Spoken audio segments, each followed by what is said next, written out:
it would make a huge difference if the folks who are making the decisions, would get out and see just how special Texas rivers are and Texas bays are. And I have to believe it would change the way they approach decisions to really understand what's at stake. So I grew up in North Texas, in the town of Munster, and the closest river was the Red River. Didn't get out there a lot, but it was a pretty magical place. And actually, it was just kind of far enough away that it seemed kind of mysterious, and it was just different. It was wilder, more scenic than the area around town where the farmland was. A lot more going on in terms of wildlife. Studied wildlife and fisheries sciences as for my undergrad degree. Ended up going to law school. Worked with an attorney who was doing a lot of fights against reservoirs that were really about trying to protect the rivers from unneeded projects. It just made a lot of sense to me, and it gave meaning to that.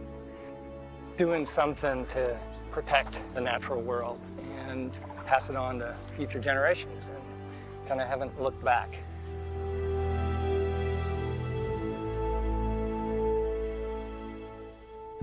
So 150 years ago, Texas didn't really have natural lakes, but we had rivers, and we had limited water demands, and people would divert water from the rivers when they needed it.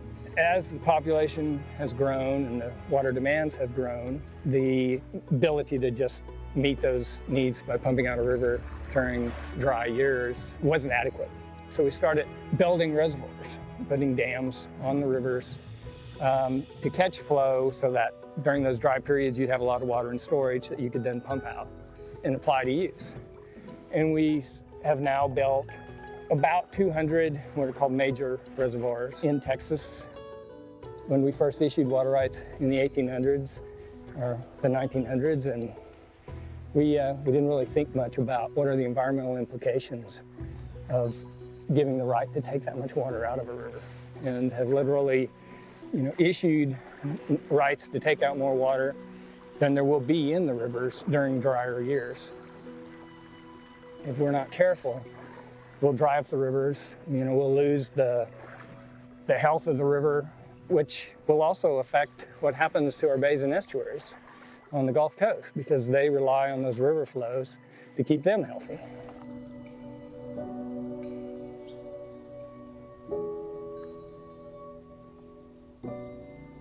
We have a water planning process in Texas where we project water needs about 50 years into the future.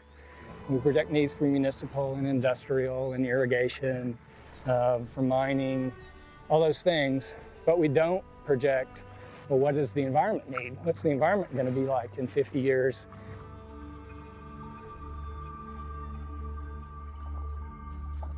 We plan to meet all those other needs, but not the need to have healthy rivers and healthy bays. And, that's crazy.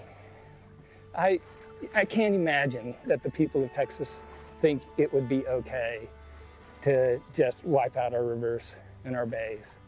I don't think that's how Texans approach things, but it's kind of below the radar. We're not thinking about it. Droughts are kind of a complicated phenomenon. I mean, they're a natural event. We have droughts, they're gonna happen. But what happens with water management is that as we're capturing river flow, we worsen those natural droughts. We make the low flows lower.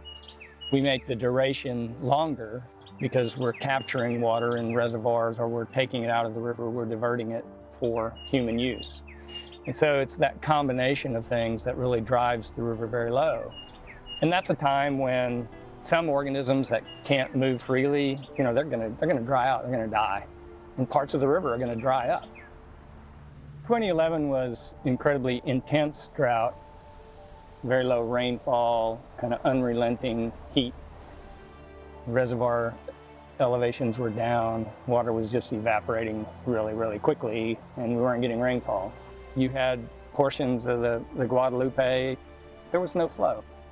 You know, that's extreme. And for the bays, really what happens is the salinity levels get high. When you don't have enough fresh water, then salinity starts building up. And that's really bad for a number of organisms that just can't tolerate that.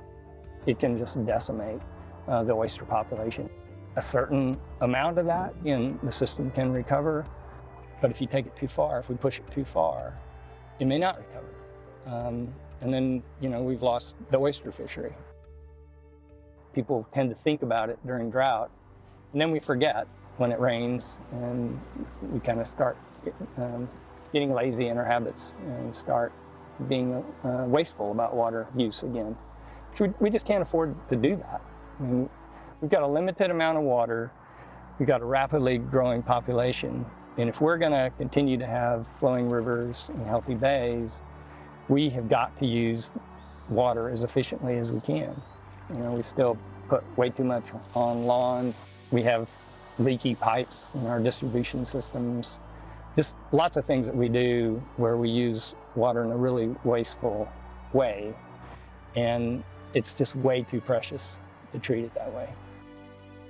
And on the state level, we have to make river protection part of our water planning.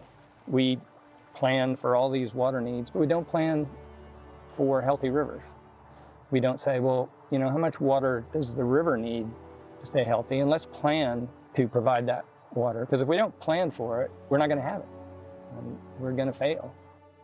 What's really got to happen is that people have to speak up, and they have to talk to their government officials and say, you know what, I care about this. I want to see rivers taken care of.